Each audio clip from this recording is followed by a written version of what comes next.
Gwajima yeye siku chache zilizopita ameleta matamko ambayo kwa Waislamu kwanza yamekuwa kero, na sisi kama jopo la wahadhiri wa Kiislamu Tanzania tuna haki ya kufungua vinywa vyetu kukemea, kwa sababu imekuwa dharau na kuna dalili za kuzoeana kiimani. Yani kuna dalili za kuwaona hawa mashehe au Waislamu ni wa kawaida kawaida tu, hawana lao jambo, hawana la maana. Inafika mahala mtu mpaka anakuja kukuingieni nguoni kwa sababu tu labda anasikilizwa, ana vyombo vitarusha habari yake, au kuna watu wanampigia makofi pale anapozungumza katika kanisa lake.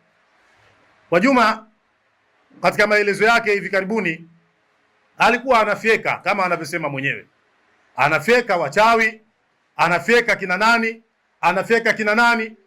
Kwenye imani yake, kwenye dini yake alikuwa na mifano mingi sana ya kuzungumza kwa namna ambayo ingependeza wala isingemletea shida, kwa sababu kwenye dini yake kuna maaskofu, kuna wachungaji, kuna maburudasi, kuna mabradha, kuna mashemasi, kuna masisa, kuna watu wa aina mbalimbali katika dini yake. Angewatolea mifano hao, lakini kwa sababu ya chokochoko za kidini anazozitamani zije zitokee katika nchi ya Tanzania, hajaridhika mpaka anakuja kuwagusa mashehe, anawataja na madarueshi, tena kwa dharau, kama shekhe mchawi feka, kama darueshi feka. Unakwendaje wewe kumtaja kiongozi anayeheshimika katika dini ya wenzako na unambandika sifa ya uchawi juu? Mwingine anaweza akasema kwani shekhe ni nani?